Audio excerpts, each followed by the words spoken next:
ഇപ്പോൾ അഡ്മിയിൽ എത്രത്തോളം സ്റ്റുഡൻസ് ഉണ്ട്? നമ്മൾ ഏകദേശം 1000 കുട്ടികളോളം പുറത്ത് വിദേശ രാജ്യങ്ങളുടെ ഡ്രീം കൺട്രീസിൽ എത്തിക്കാനായിട്ട് നമുക്ക് സാധിച്ചിട്ടുണ്ട്. സ്റ്റാഫ് സ്റ്റുഡൻസ് ഒന്നും ഇല്ല, എല്ലാവരും അഡ്മിയയിലൂടെ വന്നു കഴിഞ്ഞാൽ അഡ്മിയ ഫാമിലിയാണ്. ഓൾമോസ്റ്റ് എല്ലാ ലാംഗ്വേജ് ട്രെയിനിങ് കോഴ്സസും അവൈലബിൾ ആണ്. അപ്പോൾ ചെറിയൊരു എമൗണ്ട് കൊടുത്ത് നമ്മൾ നേഴ്സുമാരെ പാസ്സാക്കുക എന്നുള്ള ഒരു രീതിയിലാണ് ഞങ്ങളത് സ്റ്റാർട്ട് ചെയ്തത്. 12th പാസ്സായ കുട്ടികൾക്ക് അവിടെ ജർമ്മനിൽ ചെന്നിട്ട് നഴ്സിംഗ് പഠിക്കാൻ വേണ്ടിയിട്ട് സ്കോളർഷിപ്പോടെ പഠിക്കാനായിട്ട് നമ്മൾ കുട്ടികളെ ഹെൽപ്പ് ചെയ്യുന്നുണ്ട്. ക്ലാസ്സിന് വന്നു കഴിയുമ്പോൾ തന്നെ വീക്കിലി മോക്ക് ടെസ്റ്റുകളുണ്ട്. മോക്ക് ടെസ്റ്റുകൾ നല്ല മാർക്ക് സ്കോർ ചെയ്യുന്നു. ഏകദേശം ഒരു B സ്കോർ നമ്മുടെ ഇൻസ്റ്റിറ്റ്യൂഷനിൽ കിട്ടിയതിന് ശേഷം അവരെ കൊണ്ട് ഞങ്ങൾ ഡേറ്റ് എടുപ്പിക്കാറുള്ളൂ. അതായത് നമ്മളിപ്പോൾ 4 മൊഡ്യൂൾസ് എടുത്ത് തീർത്ത് കൊടുക്കുക എന്നുള്ളതല്ല നമ്മുടെ ഇൻറ്റൻഷൻ. എപ്പോഴും നമ്മൾ പരസ്യം ചെയ്യുന്നതിലൊന്നും കാര്യമില്ല, പക്ഷെ ആ മൗത്ത് പബ്ലിസിറ്റിയാണ് ഏറ്റവും വലിയ പബ്ലിസിറ്റി എന്ന് പറയുന്നത്.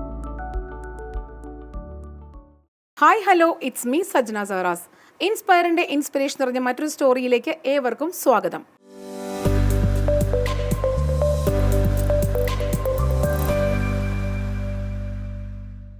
നമ്മുടെ നാട് എല്ലാവർക്കും പ്രിയപ്പെട്ടതാണെങ്കിലും വ്യക്തിപരമായിട്ടുള്ളതും അല്ലാത്തതുമായിട്ടുള്ള ഒരുപാട് കാര്യങ്ങളും കാരണങ്ങളും കൊണ്ട് ജീവിതം പച്ചപിടിപ്പിക്കാൻ വിദേശ രാജ്യങ്ങളിലേക്ക് ചേക്കേറുന്നവരാണ് നമ്മളിൽ പലരും.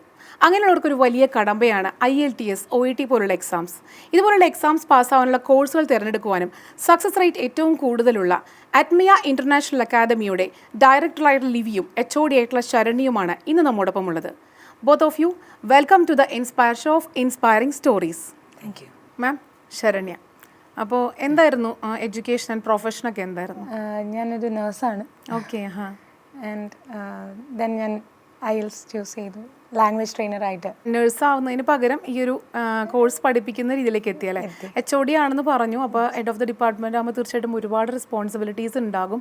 ഫസ്റ്റ് നമുക്ക് എന്താണ് അഡ്മിയ ഇൻ്റർനാഷണൽ അക്കാദമി എന്ന് നമുക്ക് വ്യൂവേഴ്സിന് പറഞ്ഞു കൊടുക്കാം. എന്താണ് ആക്ച്വലി ഇതിൽ വരുന്ന കോഴ്സുകളൊക്കെ? അഡ്മിയയിൽ സ്റ്റാർട്ടിങ് വന്നിട്ട് നഴ്സിംഗ് മാത്രമായിരുന്നു, നഴ്സസിന് വേണ്ടി മാത്രമായിട്ടുള്ളൊരു ഇൻസ്റ്റിറ്റ്യൂട്ടാണ് ഓപ്പൺ ചെയ്തത്. പക്ഷേ ഇപ്പോൾ നമുക്ക് +2 കഴിഞ്ഞ സ്റ്റുഡൻസ്, ഗ്രാജുവേറ്റ്സ്, ഡിഗ്രി സ്റ്റുഡൻസിന് അവർക്കൊക്കെ വേണ്ടിയിട്ട് IELTS, OET, German, PTE, TOEFL അങ്ങനെ ഓൾമോസ്റ്റ് എല്ലാ ലാംഗ്വേജ് ട്രെയിനിങ് കോഴ്സസും അവൈലബിൾ ആണ്. ഓക്കെ. ഇത് ഏത് ഇയറിലാണ് സ്റ്റാർട്ട് ചെയ്തത്? ആക്ച്വലി 2021 നമ്മൾ ഇൻസ്റ്റിറ്റ്യൂട്ട് സ്റ്റാർട്ട് ചെയ്യുന്നത്. അപ്പോൾ ഒരു നേഴ്സായിട്ടുള്ള സാറ് എങ്ങനെയാണ് ഈ നഴ്സിംഗിൽ ഒരുപാട് നഴ്സുമാരെ നമ്മൾ പുറം രാജ്യങ്ങളിലേക്ക് വിടുന്ന രീതിയിൽ കോഴ്സുകൾ പഠിപ്പിക്കുന്ന ഒരു സ്ഥാപനത്തിൻ്റെ ഡയറക്ടറായിട്ട് മാറിയത്? ആ ഒരു സ്റ്റോറി എന്താണ്? ആക്ച്വലി എൻ്റെ വൈഫ് നേഴ്സാണ്. ഓക്കെ. അപ്പം ഞാൻ എൻ്റെ വൈഫിനെ കൊണ്ടൊരു OET പഠിപ്പിക്കാൻ വേണ്ടി കോട്ടയത്ത് ഒരു സ്ഥാപനത്തിൽ കൊണ്ടാക്കി. ആക്ച്വലി അവൾ വന്ന് പറഞ്ഞു ക്ലാസ്സിൻ്റെ കാര്യങ്ങൾ. അപ്പോൾ ക്ലാസ്സിലൊക്കെ ഒരു 80-90 പേരൊക്കെ ഒരു ക്ലാസ്സിലിരിക്കുന്നത്. അപ്പോൾ അവർക്ക് ആ ഇൻഡിവിജ്വൽ അറ്റൻഷനോ കാര്യങ്ങളൊന്നും കിട്ടുന്നില്ല. അപ്പോൾ അത് ഒരാഴ്ച കഴിഞ്ഞപ്പോൾ അവളത് ഡ്രോപ്പ് ചെയ്തു. എനിക്ക് പറ്റത്തില്ല എന്നുള്ള രീതിയിലാക്കി. അപ്പോൾ അങ്ങനെ ഞങ്ങൾ ഇരിക്കുന്ന സമയത്താണ് നമുക്കൊന്ന് ഒരെണ്ണം സ്റ്റാർട്ട് ചെയ്താലോ എന്ന് എന്നോട് അവൾ ചോദിച്ചത്. അപ്പോൾ ഞാൻ പറഞ്ഞു ഓക്കെ നമുക്ക് നോക്കാം. അപ്പോൾ എൻ്റെ ഒരു ഫ്രണ്ടുണ്ട്, ആൾ നേഴ്സാണ്. അപ്പോൾ ആളോട് ഞാൻ ഇങ്ങനെ സംസാരിച്ച് കഴിഞ്ഞപ്പോൾ ആൾ പറഞ്ഞു ഓക്കെ നമുക്ക് നോക്കാടാ, നമുക്കൊന്ന് ഇതാക്കാം എന്നുള്ള രീതിയിൽ നോക്കി. ഞങ്ങൾ അങ്ങനെ ഒരു കോട്ടയത്ത് കാരിത്താസ് ജംഗ്ഷൻ തെള്ളകം എന്ന് പറയും, അവിടെ ഒരു ചെറിയൊരു റൂം എടുത്ത് സ്ഥാപനം സ്റ്റാർട്ട് ചെയ്തു. അഡ്മിയ ഇൻ്റർനാഷണൽ അക്കാഡമി എന്ന് പറഞ്ഞ് സ്ഥാപനം സ്റ്റാർട്ട് ചെയ്തു. ഒരു കുഞ്ഞൊരു 150 സ്ക്വയർ ഫീറ്റ് ഉള്ള ഒരു ക്ലാസ് റൂം ഇടാൻ ആദ്യം നമ്മൾ OET ആണ് തുടങ്ങുന്നത്. അത് ഒരു ചെറിയൊരു ക്ലാസ് റൂമും ഒരു ട്യൂട്ടറും എന്നുള്ള നിലയ്ക്ക് ഞങ്ങൾ സ്റ്റാർട്ട് ചെയ്തു. ആദ്യം ഒരു 3 അല്ലെങ്കിൽ 5 സ്റ്റുഡൻസ് കൂടുതൽ വന്നിട്ടില്ല. പിന്നെ അവരുടെ ഫ്രണ്ട്സിനോടൊക്കെ പറഞ്ഞ് അവരങ്ങനെ കുറച്ച് ഫ്രണ്ട്സൊക്കെ സർക്കിളിൽ വന്നു കഴിഞ്ഞ് അവരെല്ലാവരും അച്ചീവ് ചെയ്തു. B സ്കോർ നേടി. അവരിപ്പം എല്ലാവരും ഓസ്ട്രേലിയയിലും ന്യൂസിലാൻഡിലും UKയിലൊക്കെ ആയിട്ട് വർക്ക് ചെയ്തു. ഫസ്റ്റ് തന്നെ ഇത്. അപ്പം നമുക്ക് ആദ്യം തന്നെ നമ്മൾ സ്റ്റാർട്ടിങ് ആകുമ്പോൾ നമ്മൾ അത്ര നല്ല ഒരു ഫാക്കൽറ്റീനെ എടുക്കുകയുള്ളൂ. എന്നുവെച്ചാൽ നമുക്ക് വളർന്ന് വരണമല്ലോ. അതുകൊണ്ട് നല്ലൊരു ഫാക്കൽറ്റീനെ എടുത്ത് നല്ല ക്ലാസ്, ഇൻഡിവിജ്വൽ അറ്റൻഷനോട് കൂടി ക്ലാസ് കൊടുത്ത് അവർ ഒരു 4-5 പേരോളം ഒറ്റയടിക്ക് തന്നെ പാസ്സായി. ഒരു 3 മന്ത് കോഴ്സ് കൊടുത്ത് ഒറ്റയടിക്ക് തന്നെ പാസ്സായി കഴിഞ്ഞപ്പോഴത്തേന് അപ്പോൾ ഞങ്ങൾ ഓർത്ത് എന്നാൽ പിന്നെ ഇത് നമുക്ക് ഇച്ചിരി കൂടെ ഡെവലപ്പ് ചെയ്യാമെന്നുള്ള രീതിയിൽ. അതായത് ഇപ്പോൾ നമ്മൾ നേഴ്സ് ആകുമ്പോൾ നമുക്കൊരു നേഴ്സിൻ്റെ കഷ്ടപ്പാടുകളും ദുരിതങ്ങളും ഓരോരോ പ്രോബ്ലംസ് ഉണ്ടല്ലോ, അതൊക്കെ നമുക്ക് അറിയാൻ പറ്റും. മനസ്സിലായില്ലേ? ആക്ച്വലി നേഴ്സ് ആകണമെന്നില്ല, ഒരു പേഷ്യൻ്റ് ആയാലും പേഷ്യൻറ്റിനും അറിയാൻ പറ്റും ഒരു നേഴ്സിൻ്റെ കഷ്ടപ്പാട്. അപ്പോൾ നമ്മളിപ്പം നമ്മൾ ആരെങ്കിലും ഹോസ്പിറ്റലിൽ പോയി കിടന്നാലും ഒരു നേഴ്സ് അല്ലെങ്കിൽ ഡോക്ടർ വന്ന് ജസ്റ്റ് ഒന്ന് പരിശോധിച്ചിട്ട് പോകുന്നതല്ലാതെ ബാക്കി എല്ലാം ചെയ്യുന്ന നേഴ്സുമാരാണ്. അപ്പോൾ ആ ഒരു അറിയപ്പെടുന്നത് അത് തന്നെ. അപ്പോൾ ആ ഒരു സിറ്റുവേഷൻ വന്നപ്പോൾ കൂടുതൽ നമുക്ക് കുറച്ചും കൂടെ വിപുലീകരിക്കാം. ചെറിയൊരു എമൗണ്ട് ഇട്ട് കുറച്ചൊരു പൈസ നമുക്ക് ഓടിപ്പോണമല്ലോ. ബിസിനസ് ആകുമ്പോൾ തന്നെ റൂം റെൻറ്റ് കൊടുക്കണം, ഫാക്കൽറ്റിക്ക് ക്യാഷ് കൊടുക്കണം, റിസപ്ഷനിസ്റ്റിന് ക്യാഷ് കൊടുക്കണം, ചെറിയ ഇത്. അപ്പോൾ ചെറിയൊരു എമൗണ്ട് കൊടുത്ത് നമ്മൾ നേഴ്സുമാരെ പാസ്സാക്കുക എന്നുള്ള ഒരു രീതിയിലാണ് ഞങ്ങളത് സ്റ്റാർട്ട് ചെയ്തത്. ഇപ്പോൾ ഏകദേശം കോട്ടയത്തും കോട്ടയം ലോഗോസ് ജംഗ്ഷനിലും കാരിത്താസ് ജംഗ്ഷനിലുമായിട്ട് 2 സ്ഥാപനങ്ങൾ നല്ല രീതിയിൽ 100% സക്സസ് ഗ്യാരണ്ടിയോടുകൂടെ പോകുന്നുണ്ട്. അപ്പോൾ എന്തായാലും സാറ് പറഞ്ഞ പോലെ സാറിൻ്റെ വൈഫിന് കിട്ടാതിരുന്ന ആ ഒരു ലാക്ക് ഓഫ് ക്വാളിറ്റി എഡ്യൂക്കേഷൻ അല്ലെങ്കിൽ ലാക്ക് ഓഫ് ക്വാളിറ്റി സർവീസാണ് ആക്ച്വലി ഈ ഒരു ഡയറക്ടർ എന്ന് പറഞ്ഞ ആ ഒരു സ്റ്റേജിലേക്ക് എത്താൻ കാരണമായിട്ടുള്ളത്. അപ്പം മേ ബി അത്രയധികം സ്ട്രഗിൾസ് ഒന്നും ഉണ്ടായിട്ടുണ്ടാവില്ല. എന്നാലും ഒരു സ്ഥാപനം തുടങ്ങുമ്പോഴുള്ള സ്ട്രഗിൾസ് ഒക്കെ തീർച്ചയായിട്ടും ഒരു സംരംഭം ഡയറക്ടർ അത് അനുഭവിച്ചിട്ടുണ്ടാവും. എന്തൊക്കെയായിരുന്നു ആ സ്ട്രഗിൾസ്? അപ്പോൾ ആക്ച്വലി പറയുകയാണെങ്കിൽ കോട്ടയം എന്ന് പറഞ്ഞാൽ ഒരു ഹബ്ബാണ്, ഈ ഇൻസ്റ്റിറ്റ്യൂഷൻ്റെ ഒരു ഹബ്ബ് എന്ന് പറയാം. അപ്പോൾ അവത്തിൽ നിന്ന് വളർന്നു വരിക എന്ന് പറഞ്ഞാൽ വലിയൊരു ഇതാണ്, മനസ്സിലായില്ലേ? അപ്പോഴത്തേക്ക് ഇപ്പം ഞങ്ങൾ നേഴ്സ് ആയതുകൊണ്ട് അവിടെ ഓരോ ഹോസ്പിറ്റലുകളുണ്ട്. അപ്പോൾ ചെറുതായിട്ട് നമ്മൾ തന്നെ ഒരു ചെറിയൊരു നോട്ടീസും പിടിച്ച് OET IELTS എന്ന് പഠിപ്പിക്കുന്ന ഒരു സ്ഥാപനം ഉണ്ട് എന്നൊക്കെ പറഞ്ഞ് ഞങ്ങൾ തന്നെ സ്റ്റാർട്ട് ചെയ്തു. അങ്ങനെയാണ് ഇത് സ്റ്റാർട്ട് ചെയ്യുന്നത്. അത് ഇടയ്ക്കും നമുക്ക് ഒത്തിരി പ്രശ്നങ്ങൾ അതിനിടയ്ക്ക് ഉണ്ട്. എങ്കിലും നമ്മൾ ചെറിയ രീതി വഴി റിസൾട്ടായി വന്നു കഴിഞ്ഞപ്പോഴത്തേന് നമ്മളത് ഓട്ടോമാറ്റിക്കായിട്ട് നമുക്ക് സ്റ്റുഡൻസ് വരാൻ തുടങ്ങി. അതായത് നമ്മുടെ റിസൾട്ട് അതെ മൗത്ത് പബ്ലിസിറ്റി വഴി നമുക്ക് നല്ല സ്ഥാപനമാണെന്ന് പറഞ്ഞാണ് നമുക്ക് കുട്ടികൾ വരാൻ തുടങ്ങി. അപ്പം അവരുടെയാണ് ഏറ്റവും വലിയത്. നമ്മൾ പരസ്യം ചെയ്യുന്നതിലൊന്നും കാര്യമില്ല, പക്ഷെ ആ മൗത്ത് പബ്ലിസിറ്റിയാണ് ഏറ്റവും വലിയ പബ്ലിസിറ്റി എന്ന് പറയുന്നത്, അറിയാമല്ലോ. അപ്പോൾ അങ്ങനെ പറഞ്ഞു വന്ന് ഓരോ സ്റ്റുഡൻസ് നമ്മുടെ അടുത്തോട്ട് വരികയും പിന്നെ അവർ വന്ന് പാസ്സായി പോവുകയും ചെയ്തപ്പോഴത്തേന് നമുക്കവിടെ അത്യാവശ്യം സ്റ്റുഡൻസ് വന്ന് നല്ല രീതിക്ക് പോകുന്നു. ഇപ്പോൾ അഡ്മിയിൽ എത്രത്തോളം സ്റ്റുഡൻസ് ഉണ്ട്? അപ്പോൾ ആ ഒരു 3 years കഴിഞ്ഞ് നിൽക്കുമ്പോൾ എത്രത്തോളം സ്റ്റുഡൻസിന് ഈ ഒരു കോഴ്സൊക്കെ കഴിഞ്ഞിട്ട് പുറത്തേക്ക് പോകാൻ പറ്റിയിട്ടുണ്ട്? അഡ്മിയിൽ നിന്ന് ഈ ഒരു കാലയളവിനുള്ളിൽ ഓൾമോസ്റ്റ് ഒരു 1000 കുട്ടികളിൽ പരം പുറത്തോട്ട് പോയിട്ടുണ്ട്. ഇപ്പോൾ പക്ഷേ ഒരു ബാച്ച് വൈസ് പറയുകയാണെങ്കിൽ ഞങ്ങൾ വളരെയധികം ലിമിറ്റ് ചെയ്തിട്ടാണ് ഒരു ബാച്ച് എപ്പോഴും നോക്കുക. കാരണം ഞങ്ങൾ എപ്പോഴും എപ്പോഴും ശ്രദ്ധിക്കുന്ന ഒരു കാര്യം എന്ന് പറഞ്ഞു കഴിഞ്ഞാൽ ഒരു കുട്ടിക്ക് ഒരു അറ്റൻഷൻ കിട്ടാതെ പോരുന്നുള്ളതാണ്. അപ്പോൾ അതുകൊണ്ട് നമ്മളൊരു 30 കുട്ടികളുള്ള ഒരു ബാച്ചാണ് ഒരു സ്ട്രെച്ചിൽ നമ്മൾ പോവുക. അപ്പം പക്ഷേ നമ്മളിപ്പം അങ്ങനെയുള്ള ബാച്ച് വൈസ് ആയിട്ട് തന്നെ നമ്മൾ ഏകദേശം 1000 കുട്ടികളോളം പുറത്ത് വിദേശ രാജ്യങ്ങളുടെ ഡ്രീം കൺട്രീസിൽ എത്തിക്കാനായിട്ട് നമുക്ക് സാധിച്ചിട്ടുണ്ട്. അല്ലെങ്കിൽ അതിൻ്റെ ഫസ്റ്റ് സ്റ്റെപ്പ് ചെയ്തു കൊടുക്കാൻ സാധിച്ചു. അപ്പോൾ 2021 ഇത് സ്റ്റാർട്ട് ചെയ്തപ്പം എത്ര കുട്ടികളായിരുന്നു ആ ഒരു ഫസ്റ്റ് ബാച്ചിലൊക്കെ ഉണ്ടായിരുന്നത്? ഫസ്റ്റ് ബാച്ചിൽ എനിക്ക് തോന്നുന്നു 5 കുട്ടികളോ ഒക്കെ വെച്ചിട്ടാണ് നമ്മൾ സ്റ്റാർട്ട് ചെയ്തത്. ഓക്കെ, അപ്പോൾ ഇത്രത്തോളം കുട്ടികളെ പഠിച്ചെടുക്കാൻ സാധിച്ചു. അപ്പം എൻ്റെ ഒരു കാര്യം പറയുകയാണെങ്കിൽ എൻ്റെ ഒരു ഫ്രണ്ട് ഇതുപോലെ തന്നെ പുറത്തു പോകാനായിട്ടുള്ള കാര്യങ്ങൾ ട്രൈ ചെയ്തപ്പം ഫസ്റ്റ് ഇങ്ങനെ അന്വേഷിക്കുമ്പോൾ നമ്മൾ സെർച്ച് ചെയ്യുമല്ലോ ഏത് സ്ഥാപനമാണെന്നല്ല. അപ്പോൾ സക്സസ് റേറ്റ് കൂടി നിൽക്കുന്ന ഒരു സ്ഥാപനമാണ് നമ്മുടെ ഈ ഒരു അഡ്മിയ ഇൻ്റർനാഷണൽ അക്കാദമി എന്ന് പറയുന്നത്. അപ്പോൾ അതിൻ്റെ കാരണം എന്തായിട്ടാണ് HODക്ക് പറയാൻ പറ്റുന്നത്? എനിക്ക് തോന്നിയിട്ടുള്ളതെന്ന് പറയുന്നത് അഡ്മിയിൽ വരുന്ന ഓരോ കുട്ടികൾക്കും കിട്ടുന്ന ഒരു ശ്രദ്ധയുണ്ട്. അതായത് നമ്മളുടെ ഇപ്പം ഞാൻ പറഞ്ഞു പല ഫീൽഡിലുള്ള കുട്ടികൾക്കും ഇപ്പോൾ ഓപ്പർച്യൂണിറ്റീസ് അവിടെ അഡ്മിയിൽ പ്രൊവൈഡ് ചെയ്യുന്നുണ്ട്. അപ്പോൾ നഴ്സസ് ആയിരിക്കാം, മറ്റ് ഫീൽഡിലുള്ളവരൊക്കെ. അപ്പം പലതരം തിരക്കുകളുള്ളവരുണ്ട്, പാർട്ട് ടൈം ജോലികൾ കഴിഞ്ഞ് വരുന്നവരുണ്ട്. അപ്പം നമ്മളെപ്പോഴും അവരുടെ ഒരു കംഫർട്ടും കൂടി നോക്കിയിട്ടാണ് നമ്മൾ ക്ലാസ്സസ് പ്രൊവൈഡ് ചെയ്യുക. അവർക്ക് എന്താണ് വേണ്ടതെന്ന് അനുസരിച്ച് മാത്രമേ നമ്മൾ ക്ലാസ് പ്രൊവൈഡ് ചെയ്യുക. അതായത് നമ്മളിപ്പോൾ 4 modules എടുത്ത് തീർത്ത് കൊടുക്കുക എന്നുള്ളതല്ല നമ്മുടെ ഇൻറ്റൻഷൻ എപ്പോഴും. അപ്പോൾ ആ കുട്ടികളുടെ ലാംഗ്വേജ് എലിജിബിലിറ്റി എത്രത്തോളം ഉണ്ട്, അതെങ്ങനെ ഇമ്പ്രൂവ് ചെയ്താൽ അവർ ആഗ്രഹിക്കുന്ന ഒരു എക്സാമിന് അവർക്ക് ആഗ്രഹിക്കുന്ന ഒരു പെർഫോമൻസ് കൊടുക്കാൻ പറ്റും. അത് ഓരോരുത്തർക്കും വ്യത്യാസമാണ്. ആ വ്യത്യാസം എന്നുള്ളത് ഞങ്ങൾ എപ്പോഴും കെയർഫുള്ളി നോട്ടീസ് ചെയ്യാറുണ്ട്. അപ്പം ഓരോരുത്തർക്ക് എന്താണ് കഴിവുള്ളത്, അവർക്ക് ഏത് മേഖലയിൽ അല്ലെങ്കിൽ ഏത് മൊഡ്യൂളായിരിക്കും അവർക്ക് എളുപ്പം, എന്തുകൊണ്ടാണ് ഒരു മൊഡ്യൂൾ അവർക്ക് ബുദ്ധിമുട്ടായിട്ട് വരിക, അതറിഞ്ഞ് ഓരോ കുട്ടികൾക്കും വേണ്ടി പ്രിപ്പയർ ചെയ്യുന്നതാണ്. ചിലപ്പോൾ നമുക്ക് വിശ്വസിക്കാനൊക്കെ ഡൗട്ട് തോന്നും, ഇപ്പം 30 കുട്ടികൾക്ക് 30 രീതിയിലാണോ പഠിപ്പിക്കുക?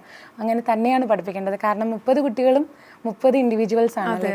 അപ്പോൾ ആ രീതിയിൽ തന്നെയാണ് നമ്മൾ പഠിപ്പിക്കുന്നത്. ഓരോ കുട്ടിക്കും എന്ത് കൊടുത്താലാണ് അവർക്ക് പെർഫോമൻസ് ഇൻഡിവിജ്വൽ കെയർ അറ്റൻഷൻ കൊടുത്തിട്ടാണ് ഓരോ കുട്ടീനും ഇതിൽ പഠിപ്പിച്ചിട്ട് നിങ്ങൾ പുറത്തിറക്കി ഇപ്പോൾ പറഞ്ഞ ഡ്രീം സ്ഥലത്തേക്ക് പോകാനായിട്ട് അവരെ സഹായിക്കുന്നത് അല്ലേ, ജോലിയുടെ ആയിട്ട് പോകാൻ സഹായിക്കുന്നത്. പിന്നെ എനിക്കൊരു പേഴ്സണലായിട്ട് ചോദിക്കാൻ ഒരു താല്പര്യമുള്ളത്, ഒരു കുട്ടി നമുക്ക് പഠിക്കാനായിട്ട് എവിടെയെങ്കിലും തീരുമാനിച്ചിട്ടുണ്ടെങ്കിൽ അവിടുത്തെ ഒരു സർവീസ് മാത്രമല്ല, അവിടുത്തെ ഒരു ഫാക്കൾട്ടീസിൻ്റെ ആ ഒരു ഇൻട്രാക്ഷൻസും അല്ലെങ്കിൽ അവരുടെ ആ ഒരു സർവീസും എല്ലാം നമുക്ക് ഇമ്പോർട്ടൻ്റ് ആണ്. അപ്പോൾ എത്രത്തോളം നല്ലൊരു സർവീസ് ഫാക്കൾട്ടീസ് കൊടുക്കുന്നുണ്ട് അല്ലെങ്കിൽ എത്രത്തോളം അതിൽ സാർ ശ്രദ്ധിക്കുന്നുണ്ട്? ആക്ച്വലി ഇപ്പോൾ ഒരു സ്റ്റുഡൻറ്റ് വന്നു കഴിഞ്ഞാൽ, ഇപ്പോൾ ഒരു നേഴ്സിംഗ് അത് ജോലി ചെയ്യുന്നൊരു സ്റ്റുഡൻറ്റ്, അതായത് വർക്ക് ചെയ്തുകൊണ്ടിരിക്കുന്ന ഒരു സ്റ്റുഡൻ്റ് ആണെന്നുണ്ടെങ്കിൽ ആദ്യം ആ കുട്ടി വന്ന് നമ്മൾ അവരെ കൗൺസിൽ ചെയ്യും. നമുക്ക് കൗൺസിലേഴ്സ് ഉണ്ട്, അവർ കൗൺസിൽ ചെയ്യും. അവർക്ക് എന്താണ് ആവശ്യം, അവരുടെ കാര്യങ്ങൾ എന്താണ്, അവർക്ക് വീട്ടിൽ പഠിക്കാനുള്ള സാഹചര്യം ഉണ്ടോ, അല്ലെങ്കിൽ അവർക്ക് ലാംഗ്വേജ് എത്രയുണ്ട്, ലാംഗ്വേജ്, റീസൺ, ലോജിക്ക്, ഈ ഒരു ക്രൈറ്റീരിയയിലാണ് നമ്മുടെ ക്ലാസ്സുകൾ പോകണം. അപ്പോൾ ആദ്യം ഒരു കുട്ടി വന്ന് അവർക്ക് എന്താണ് വേണ്ടതെന്ന് മനസ്സിലാക്കി ആദ്യം ചെറിയ ഒരു രീതിയിൽ കാര്യങ്ങളെല്ലാം പറഞ്ഞ് മനസ്സിലാക്കി അവർ ക്ലാസ്സിന് വരുന്നു. ക്ലാസ്സിന് വന്നു കഴിയുമ്പോൾ തന്നെ വീക്കിലി മോക്ക് ടെസ്റ്റുകളുണ്ട്. മോക്ക് ടെസ്റ്റുകൾ നല്ല മാർക്ക് സ്കോർ ചെയ്യുന്നു. അതനുസരിച്ച് ഒരു 3 month നമ്മൾ ക്ലാസ് കൊടുക്കുന്നത്. ഏകദേശം ഒരു B സ്കോർ നമ്മുടെ ഇൻസ്റ്റിറ്റ്യൂഷനിൽ കിട്ടിയതിന് ശേഷം അവരെ കൊണ്ട് ഞങ്ങൾ ഡേറ്റ് എടുപ്പിക്കാറുള്ളൂ. ഡേറ്റ് എടുപ്പിച്ച് കഴിഞ്ഞ് ഉടൻ തന്നെ ഫസ്റ്റ് അറ്റംപ്റ്റ് തന്നെ അവർ പാസ്സാവുകയും ചെയ്യും. അതാണ് അപ്പോൾ നമ്മുടെ ഇതിൽ ക്ലാസ്സിൻ്റെ മോക്ക് ടെസ്റ്റ് എന്ന് പറഞ്ഞപ്പോൾ ഞാൻ എടുത്തതിനെ കുറിച്ച് ചോദിക്കുന്നത്, കാരണം എല്ലാ ഇൻസ്റ്റിറ്റ്യൂട്ടും എല്ലാ അക്കാദമീസും കൊടുക്കുന്ന ഒരു സംഭവമാണെന്ന് തോന്നുന്നില്ല. അപ്പോൾ എന്താണ് ഈ മോക്ക് ടെസ്റ്റ്, എങ്ങനെയാണ് അത് വരുന്നത്? അതായത് എക്സാം പോലെ തന്നെ. അതായത് എക്സാമിൽ ആക്ച്വലി ഇപ്പം കേരളത്തിൽ ഒരു 16 സെൻറ്ററുകളും എക്സാം സെൻറ്ററുകളുണ്ട്. അപ്പോൾ എക്സാം എങ്ങനെയാണ് നടക്കുന്നത് ആ പാറ്റേണിൽ നമ്മൾ ക്ലാസ്സുകൾ കൊടുക്കും. അതാണ് മോക്ക് ടെസ്റ്റ് എന്ന് പറഞ്ഞാൽ. മോക്ക് ടെസ്റ്റ് കൊടുത്തു കഴിയുമ്പോൾ തന്നെ ആ ഒരു രീതി അവർക്ക് മനസ്സിലാവും. ഇപ്പോൾ ലിസണിങ്, റീഡിങ്, റൈറ്റിംഗ്, സ്പീക്കിംഗ് ആ ഒരു ക്രൈറ്റീരിയയിലാണ് എക്സാം പോകുന്നത്. ആ സമയം കറക്റ്റ് ടൈം വെച്ച് തന്നെ ആ ഒരു ടൈമിൽ തന്നെ പോകും. അതാണ് മോക്ക് ടെസ്റ്റ് ഉദ്ദേശിക്കുന്നത്. നഴ്സിംഗ് പഠിച്ചതിന് തീർച്ചയായിട്ടും നഴ്സായിട്ട് പോകാനായിട്ടുള്ള ആ ഒരു ഇൻറ്റൻഷൻ ആയിരിക്കും കൂടുതലുണ്ടാവുക. പക്ഷേ കുറേ നഴ്സുകളെ വാർത്തെടുക്കാൻ അല്ലെങ്കിൽ അവർക്ക് പുറം രാജ്യങ്ങളിലേക്ക് പോകാനായിട്ട് സഹായമാകുന്ന രീതിയിൽ കോഴ്സുകൾ പഠിപ്പിക്കുന്ന ഒരു സ്ഥാപനത്തിൻ്റെ HOD ആവാനുള്ള ആ ഒരു ഇൻറ്റൻഷൻ എന്തായിരുന്നു? നഴ്സിംഗ് പഠിക്കുമ്പോഴും നമുക്കറിയാം, നഴ്സിംഗ് പഠിക്കാൻ ചൂസ് ചെയ്യുന്നതിന് മുമ്പും അത് കഴിഞ്ഞു എനിക്കറിയാം. ഇപ്പോൾ നമ്മളുടെ ഒരു കേരളത്തിൽ ഇപ്പോഴത്തെ ഒരു കറണ്ട് സിനാരിയോയിൽ നഴ്സസ് എന്ന് പറയുന്നത് ഏത് രീതിയിലാണ് നോക്കിക്കാണുന്നത്? ഞാൻ ഒരിക്കലും എൻ്റെ പ്രൊഫഷനെ ആളുകൾ മോശമായി കാണുന്നു എന്ന് ഞാൻ വിശ്വസിക്കുന്നില്ല. ബട്ട് സ്റ്റിൽ നമുക്കറിയാം നമ്മൾക്ക് കിട്ടുന്ന സാധ്യതകൾ വളരെ ലിമിറ്റഡ് ആണ്. അപ്പോൾ എനിക്ക് ഒരു പുറത്തേക്ക് പോയി രക്ഷപ്പെടും, ഓക്കെ, അത് എൻ്റെ ഒരു ഡ്രീം തന്നെയാണ്. ബട്ട് സ്റ്റിൽ എന്നെ കൊണ്ട് ഒരു കുറേ അധികം കുട്ടികളെ കൂടെ പുറത്തേക്ക് കൊണ്ടുപോകാൻ അല്ലെങ്കിൽ അവർക്കും നല്ലൊരു ഓപ്പർച്യൂണിറ്റി കാണിച്ചു കൊടുക്കാൻ പറ്റുവാണെങ്കിൽ അത് ഒരു വലിയ അച്ചീവ്മെന്റ് ആയിട്ടാണ് എനിക്ക് നല്ലൊരു പോയിന്റ് ആണ്. ശരിയാണ്. ഇതിൽ എത്രത്തോളം സ്റ്റാഫ് ഉണ്ടാവും? സ്റ്റാഫ് ഏകദേശം 25 സ്റ്റാഫ്. ഓക്കെ, 25 സ്റ്റാഫ് നമ്മുടെ കോട്ടയത്ത് തന്നെ രണ്ട് ഓഫീസിലും കൂടെ 25 സ്റ്റാഫ്സ് ഉണ്ട്. അപ്പോൾ എല്ലാവരുടെ ആ ഒരു ഒത്തൊരുമയും അവരുടെ ആ ഒരു പ്രവർത്തനം കൂടി ആയിട്ടാണ് ഈ ഒരു സ്ഥാപനം ഇത്രയും സക്സസ് റേറ്റിലേക്ക് എത്തിയിരിക്കുന്നത്. കാരണം ടീച്ചേഴ്സാണ് ഇതിൻ്റെ ഏറ്റവും വലിയൊരു എന്താ പറയുക, ഒരു പില്ലർ എന്ന് നമുക്ക് വേണമെങ്കിൽ പറയാം.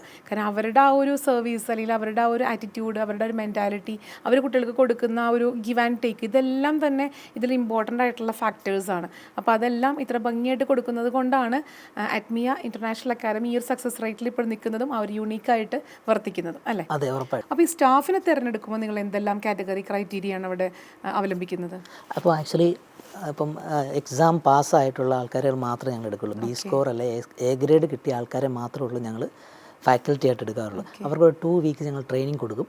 നമ്മുടെ ഒരു ക്രൈറ്റീരിയ അനുസരിച്ച് പോകുന്ന രീതിയിലാണ്. അതായത് ഇപ്പം ഏത് ഫാക്കൽറ്റി നമുക്കൊരു റൈറ്റിംഗ് പേപ്പർ വന്ന് അത് ഇവാലുവേറ്റ് ചെയ്യുമ്പോൾ അത് ഒരേപോലെ ആയിരിക്കും. നമ്മുടെ ഫാക്കൽറ്റിയുടെ ഇപ്പോൾ 10 പേരുണ്ട്, 10 പേരുടെ അടുത്ത് പോയി നോക്കിയാൽ ഒരേ രീതിയിലുള്ള കറപ്ഷൻസ് ആണ് കൊടുക്കുന്നത്. ഓക്കെ, അതാണ് നമ്മുടെ ഏറ്റവും വലിയ വിജയം എന്ന് പറഞ്ഞാൽ. അപ്പോൾ അതുകൊണ്ട് തന്നെ ആ ഒരു ഗിവ് ആൻഡ് ടേക്ക് തീർച്ചയായിട്ടും സ്റ്റാഫിൻ്റെയും കുട്ടികൾക്കിടയിൽ ഉണ്ടാവും. ആ ഒരു നല്ലൊരു എൻവയോൺമെൻറ്റ് അവർക്ക് കീപ്പ് ചെയ്യാൻ പറ്റും. അതിലൂടെ സക്സസ് റേറ്റ് ഉയർത്തിക്കൊണ്ടുവരാനായിട്ട് സാധിക്കും. നല്ല ഫ്രണ്ട്ലി അറ്റ്മോസ്ഫിയർ ആണ് നമുക്കവിടെ.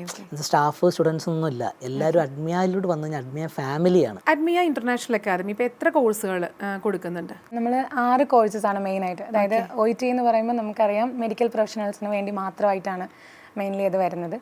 എസ്പെഷ്യലി ഞങ്ങൾ കൂടുതൽ കോൺസെൻട്രേറ്റ് ചെയ്യുന്നത് നഴ്സിംഗ് ഫീൽഡിലുള്ളവർക്ക് OIT അസിസ്റ്റൻസ് കൊടുക്കുക എന്നുള്ളതാണ്.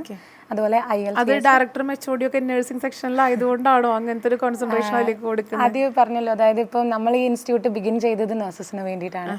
അപ്പം പ്രയോറിറ്റൈസ് ചെയ്യുമല്ല, ബട്ട് സ്റ്റിൽ നഴ്സസിന് OIT പ്രത്യേകിച്ചും മെഡിക്കൽ ഫീൽഡിലുള്ളവർക്കാണല്ലോ. പിന്നെ IELTS എന്ന് പറയുമ്പോൾ നമ്മൾ എല്ലാ ഫീൽഡിലും, അതായത് ഇപ്പം ഡിഗ്രി കഴിഞ്ഞവരുണ്ട്, +2 കഴിഞ്ഞവരുണ്ട്.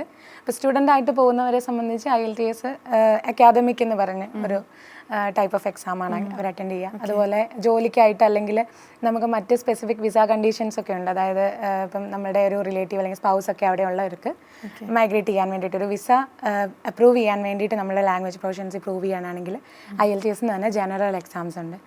ഈ കോഴ്സ് കൂടാതെ PTE, TOEFL ഇങ്ങനെ ഇത് രണ്ടും ബേസിക്കലി നമ്മൾ സ്റ്റുഡൻസിന് വേണ്ടിയിട്ട് മാത്രം, അതായത് പഠിക്കാൻ ആഗ്രഹിക്കുന്ന കുട്ടികൾ, വിദേശ രാജ്യങ്ങളിൽ പഠിച്ച് പോകാനായിട്ട് ആഗ്രഹിക്കുന്ന കുട്ടികൾക്ക് സ്റ്റുഡൻസ് വിസ കിട്ടാൻ വേണ്ടിയിട്ടുള്ളവർക്ക് വേണ്ടിയിട്ട് ഉള്ളതാണ് PTE ആൻഡ് TOEFL. അത് നമ്മൾ ഇപ്പോൾ റീസെൻ്റായിട്ട് ഓപ്പൺ ചെയ്തിട്ടുള്ളതാണ് ട്രെയിനിങ്ങുകൾ. അതുപോലെ നമുക്കുള്ളതാണ് ജർമ്മനും നമ്മൾ ഏറ്റവും കൂടുതൽ റിക്രൂട്ട് ചെയ്തിട്ടുള്ള അല്ലെങ്കിൽ നമ്മൾ ഏറ്റവും കൂടുതൽ ഹെൽപ്പ് ചെയ്തിട്ടുള്ളത് നഴ്സസിനെയാണെന്ന് തന്നെ ഞാൻ പറയും. പക്ഷേ ഇപ്പം നമ്മൾ 12th പാസ്സായ കുട്ടികൾക്ക് അവിടെ ജർമ്മനിൽ ചെന്നിട്ട് നഴ്സിംഗ് പഠിക്കാൻ വേണ്ടിയിട്ട് ഒരു പ്ലേസ്മെൻറ്റ് അസിസ്റ്റൻസോടുകൂടി, കോളേജ് പ്ലേസ്മെൻറ്റ് അസിസ്റ്റൻസോടുകൂടി സ്കോളർഷിപ്പോട് പഠിക്കാനായിട്ട് നമ്മൾ കുട്ടികളെ ഹെൽപ്പ് ചെയ്യുന്നുണ്ട്. ജർമ്മൻ്റെ തന്നെ 4 ലെവൽസാണ്, അറിയായിരിക്കും എന്ന് വിചാരിക്കുന്നത്. A1 A2 B1 B2 അങ്ങനെ 4 ലെവൽസാണ്. ഈ 4 ലെവൽസിനും സെപ്പറേറ്റ് ആയിട്ടുള്ള കോച്ചിങ്ങുകൾ അവിടെ അവൈലബിൾ ആണ്. ഇതിലിപ്പോൾ ഓരോരുത്തരുടെ പെർഫോമൻസ് അനുസരിച്ചിട്ടായിരിക്കും ചിലപ്പം ഓരോ കോഴ്സുകൾ ഇത്ര മാസം കൊണ്ട് പഠിച്ചെടുക്കാൻ പറ്റുന്നത്. പക്ഷേ എന്നാലും നിങ്ങളുടെ ഒരു കാറ്റഗറി അനുസരിച്ചിട്ട് ഇന്നൊരു കോഴ്സിന് ഇത്രത്തോളം മാസം കാലാവധി അങ്ങനെ ഉണ്ടാവുമല്ലോ. ഇപ്പോൾ IELTS പറയുകയാണെങ്കിൽ എത്ര മാസം അതിനൊരു ട്രെയിനിങ് ഒക്കെ നിങ്ങൾ കൊടുക്കുന്നുണ്ട്? IELTS ഏറ്റവും പ്രധാനപ്പെട്ട കാര്യം ഞാൻ പറഞ്ഞല്ലോ, അവരുടെ ലാംഗ്വേജ്, അവർക്ക് എത്രത്തോളം ഇതിനൊരു ഈ ഒരു ലാംഗ്വേജിനോട്, ഒരു പുതിയ ലാംഗ്വേജിനോട് എത്രത്തോളം താല്പര്യമുണ്ടെന്നുള്ളതൊക്കെ അറിഞ്ഞിട്ടാണ്. പിന്നെ നമ്മൾ പറയുന്ന ഒരു റെക്കമെൻഡഡ് ടൈം പീരീഡ് എന്ന് പറയുന്നത് ഒരു ബിഗിനറിനെ സംബന്ധിച്ച്, ആദ്യമായിട്ട് വരുന്ന ഒരു കുട്ടിയെ സംബന്ധിച്ച് ഈ ലാംഗ്വേജ് ലേൺ ചെയ്യാനും അതുപോലെ ലാംഗ്വേജിനേക്കാൾ കൂടുതലായിട്ട് ഈ ഓരോ കാര്യങ്ങൾ, അതായത് ഓരോ മൊഡ്യൂൾസിനെ എങ്ങനെ ഫേസ് ചെയ്യണം എന്നുള്ളതും ട്രെയിൻ ചെയ്ത് വരണമെങ്കിൽ ഒരു 3 മന്താണ് നമ്മൾ റെക്കമെൻഡ് ചെയ്യുന്ന ഒരു പീരീഡ്. അതുപോലെ നമുക്ക് റിപ്പീറ്റേഴ്സ് വരുന്നുണ്ട്. അങ്ങനെയൊക്കെ ഉള്ളവർക്ക് എന്ന് പറഞ്ഞാൽ അവരുടെ കപ്പാസിറ്റി അനുസരിച്ച് നമ്മൾ കോഴ്സ് പീരീഡ് എക്സ്റ്റെൻഡ് ചെയ്യാറുണ്ട്, കോഴ്സ് പീരീഡ് ലിമിറ്റ് ചെയ്യാറുമുണ്ട്. അതായത് 3 മന്തിൽ താഴെ ചില കുട്ടികൾ 1.5 മന്ത്സിലൊക്കെ എക്സാം എഴുതി പോകാറുണ്ട്. അത് കപ്പാസിറ്റി ബേസ് ചെയ്തിട്ടാണ്. ഇപ്പം റഫ്ലി നമ്മൾ പറയുകയാണെങ്കിൽ എപ്പോഴും ഒരു 3 മന്ത് കോഴ്സ്, അതായത് ഇപ്പം IELTS നമുക്കറിയാം ഇന്ത്യയിൽ കണ്ടക്ട് ചെയ്യുന്ന IDP ആണ്. അവരുടെ തന്നെ ഒരു റെക്കമെൻഡഡ് കോഴ്സ് പീരീഡാണ് 3 months എന്ന് പറയുന്നത്. ബേസ് എന്ന് പറഞ്ഞാൽ 3 months ആയിരിക്കും എപ്പോഴും അല്ലേ? കൂടുതൽ എത്ര വേണമെങ്കിലും ആകാം, അത് അവരുടെ പെർഫോമൻസ് അനുസരിച്ചിരിക്കും. ബിഗിനേഴ്സ് ആയിട്ട് അഡ്മിയിൽ വരുന്ന കുട്ടികളെല്ലാവരും ഞങ്ങൾ വളരെ അഭിമാനത്തോടെ തന്നെ പറയുന്ന കാര്യമാണ്, ബിഗിനേഴ്സായിട്ട് ഞങ്ങളുടെ അഡ്മിയിൽ വരുന്ന എല്ലാ കുട്ടികളും 3 month കോഴ്സസിലൂടെ തന്നെ അവരുടെ എക്സാം ഫസ്റ്റ് അറ്റംപ്റ്റ് തന്നെ ക്ലിയർ ആയി കയറി പോയിട്ടുണ്ട്. ഞങ്ങൾ വളരെ പ്രൗഡ്ലി പറയുന്ന ഒരു കാര്യമാണ്. അപ്പോൾ ഞാൻ ഇൻട്രൊഡക്ഷനിൽ പറഞ്ഞിട്ടുണ്ടായിരുന്നു, വ്യക്തിപരമായിട്ടുള്ള അല്ലാത്തമായിട്ടുള്ള ഒരുപാട് കാര്യങ്ങളും കാരണങ്ങളും കൊണ്ടാണ് പലരും ജീവിതം പച്ചപിടിപ്പിക്കാൻ ചേക്കേറുന്നത്. അപ്പം മാമിനെ സംബന്ധിച്ചിട്ടൊക്കെ എന്താണ് ഇവിടെ നിൽക്കാതെ അല്ലെങ്കിൽ പുറത്തേക്ക് പോകണമെന്ന് ആഗ്രഹിക്കുന്നുണ്ടെങ്കിൽ അതിൻ്റെ കാരണം എന്തായിരിക്കും? ഫസ്റ്റ് ഓഫ് ഓൾ എൻ്റെ പ്രൊഫഷന് ഇവിടത്തേക്കാളും എനിക്ക് ഗ്ലോറി ചെയ്യാൻ പറ്റുക എബ്രോഡാണ്. അതായത് ഇപ്പം നമ്മുടെ വർക്കിംഗ് അവേഴ്സിൻ്റെ കാര്യത്തിലാണെങ്കിലും വർക്കിംഗ് എൻവയോൺമെൻറ്റിൻ്റെ കാര്യത്തിലാണെങ്കിലും സാലറി റേഞ്ചസ് അത് വളരെ ഇമ്പോർട്ടൻ്റ് ആണല്ലേ. അപ്പോൾ അതുകൊണ്ടും അതിനെല്ലാം എനിക്ക് തോന്നുന്നു എബ്രോഡ് കൺട്രീസ് ഓഫർ ചെയ്യുന്നത് ഒരുപാട് കൂടുതലാണ്. അതുപോലെ ഇപ്പോൾ എനിക്ക് എൻ്റെ ഫാമിലിയെ പോലും അങ്ങോട്ട് കൊണ്ടുപോകണം, അവർക്ക് എനിക്ക് അവിടെ ഇവിടുത്തെ ഒരു ലൈഫ് സിറ്റുവേഷനേക്കാൾ നല്ലൊരു ലൈഫ് അവിടെ കൊടുക്കാൻ പറ്റും എന്നുള്ളൊരു വിശ്വാസം അത് തന്നെയാണ് തോന്നുന്നു എല്ലാ മോസ്റ്റ് ആളുകളെയും അങ്ങോട്ട് അട്രാക്ട് ചെയ്യുന്നത്. അതെ. ഇപ്പോൾ നമ്മൾ അഡ്മിയിലേക്ക് തിരിച്ചു വരികയാണെങ്കിൽ നമ്മൾ അഡ്മിയെ ഇപ്പം കോട്ടയത്ത് 2 branches ആയിട്ടാണ് ചെയ്തിരിക്കുന്നത് അല്ലേ? അപ്പോൾ ഇനി കൂടുതൽ ബ്രാഞ്ചസും ചിലപ്പോൾ താല്പര്യം ഉണ്ടാകും. എങ്കിലും പല വിദ്യാർത്ഥികൾക്കും ഒരുപാട് ദൂരം നിന്നൊക്കെ വന്ന് പഠിക്കുമ്പോൾ അതൊരു ബുദ്ധിമുട്ടായിരിക്കും. അപ്പോൾ അങ്ങനെയുള്ള ഹോസ്റ്റൽ സൗകര്യമൊക്കെ കൊടുക്കുന്നുണ്ടോ? തീർച്ചയായിട്ടും ഹോസ്റ്റൽ സൗകര്യങ്ങളുണ്ട്.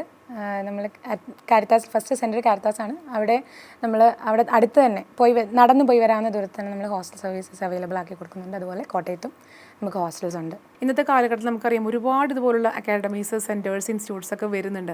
അപ്പോൾ അതിൽ നിന്നെല്ലാം ഒരു യുണീക്കായിട്ടുള്ള എന്താണ് നമ്മുടെ അഡ്മിയ ഇൻ്റർനാഷണൽ അക്കാദമിക്ക് പറയാനുള്ളത്? ഫസ്റ്റ് ഓഫ് ഓൾ ഇപ്പം ഞാൻ ശ്രദ്ധിച്ചിട്ടുള്ളതിൽ എനിക്ക് മനസ്സിലായിട്ടുള്ളൊരു കാര്യം, ഇപ്പോൾ ഏത് ലാംഗ്വേജ് ടെസ്റ്റ് ആണെങ്കിലും അവർ മെയിനായിട്ട് നോക്കുന്നത് ഇപ്പോൾ ഇപ്പം ആ ഒരു ലാംഗ്വേജിലെ ഗ്രാമാറ്റിക്കൽ നോളജോ അല്ലെങ്കിൽ അവരുടെ റിസോഴ്സസോ ഒന്നുമല്ല, അതിനേക്കാളും ആ ഒരു ലാംഗ്വേജിനെ ഉപയോഗിക്കാനുള്ളൊരു സ്കില്ലാണ്. അതായത് ലോജിക്കലി അതിനെ എങ്ങനെ പ്ലേസ് ചെയ്യാമെന്നാണ് ഈ എല്ലാ ലാംഗ്വേജ് ടെസ്റ്റുകളും പ്രൂവ് ചെയ്യാനായിട്ട് നോക്കുന്നത്. ഇപ്പം റീഡിങ്ങിൻ്റെ കേസ്, അതായത് പൊതുവേ IELTS ആണെങ്കിലും OET ആണ്, ഞാൻ മെയിനായിട്ട് അത് പറയുന്നത് വെച്ചാൽ അത് കുറച്ചും കൂടെ ഫെമിലിയർ ആണ് ആളുകൾക്ക്. അപ്പം IELTS ആണെങ്കിലും OET ആണെങ്കിലും എല്ലാവരും പൊതുവേ റീഡിംഗ് ഒക്കെ ഭയങ്കര പാടായിട്ട് പറയുന്നൊരു കാര്യമാണ്. പക്ഷേ റീഡിംഗ് പാരഗ്രാഫിൽ ഈ നമ്മുടെ IDP തന്നെ, ഞാൻ പറഞ്ഞ IELTSൻ്റെ ഇന്ത്യയിലെ കോർഡിനേറ്റേഴ്സ് തന്നെ പറയുന്നൊരു കാര്യമാണ്, നമുക്ക് തന്നിരിക്കുന്ന ഈ മൊത്തം വോളിയം വായിച്ച് അണ്ടർസ്റ്റാൻഡ് ചെയ്യുക എന്നുള്ളതല്ല അവർ ഉദ്ദേശിക്കുന്ന ഒരു ടാസ്ക് എന്ന് പറയുന്നത്.